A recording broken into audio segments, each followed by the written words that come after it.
நொடிக்கு நொடி மீனவர்களை மிரட்டும் கடல் அலை. இயல்புக்கு மீறிய கடல் அலையின் சீற்றத்தால் ஒட்டுமொத்த மீனவர்களும் அச்சத்தில் உறைந்துள்ளனர். தமிழகத்தில் வடகிழக்கு பருவமழை எதிரொலியாக கடந்த சில நாட்களாக பல மாவட்டங்களில் விட்டு மழை பெய்து வருகிறது. தென்கடலோர மாவட்டங்களில் கனமழை பெய்து வருகிறது. இந்த சூழலில் தென்கிழக்கு வங்கக்கடல் பகுதியில் கடந்த 22ஆம் தேதி புதிய காற்றழுத்த தாழ்வு பகுதி ஒன்று உருவானது. இந்த காற்றழுத்த தாழ்வு பகுதி காற்றழுத்த தாழ்வு மண்டலமாக வலுப்பெற்றது.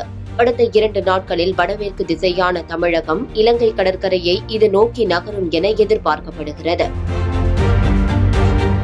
இதன் காரணமாக டெல்டா மாவட்டங்களான நாகை, திருவாரூர், கடலூர், மயிலாடுதுறை, காரைக்கால் ஆகிய இடங்களில் அதிகனமழையும், ஒரு சில இடங்களில் கனமழை முதல் மிக கனமழையும் பெய்ய வாய்ப்புள்ளது. அதிகனமழை உள்ள மாவட்டங்களுக்கு ரெட் அலர்ட் விடப்பட்டுள்ளது. இந்த சூழலில் புதுச்சேரி மாநிலம் காரைக்கால் மற்றும் அதன் சுற்றுவட்டார பகுதிகளான திருநள்ளாறு, கோட்டுச்சேரி, நெடுங்காடு, நிரவி, நரிக்கரம்பை, திருப்பட்டினம் உள்ளிட்ட பல்வேறு புறநகர் பகுதிகளில் கனமழை பெய்து வருகிறது.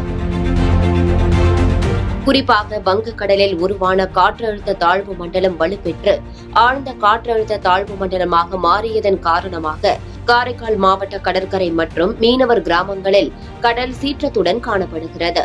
கடல் அலைகள் வழக்கத்திற்கு மாறாக இயல்பு நிலையை மீறி அதிக சீற்றத்துடன் காணப்பட்டதால் மீனவர்கள் அச்சத்தில் உறைந்துள்ளனர். நொடிக்கு நொடி கடல் அலையின் சீற்றம் அதிகரித்து வருவதால் மீனவர்கள் கடலுக்குள் செல்லாமல் 300 விசைப்படகு, 600 ஃபைபர் படகு, 900 படகுகளை பாதுகாப்பாக காரைக்கால் மீன்பிடி துறைமுகத்தில் நிறுத்தி வைத்துள்ளனர்.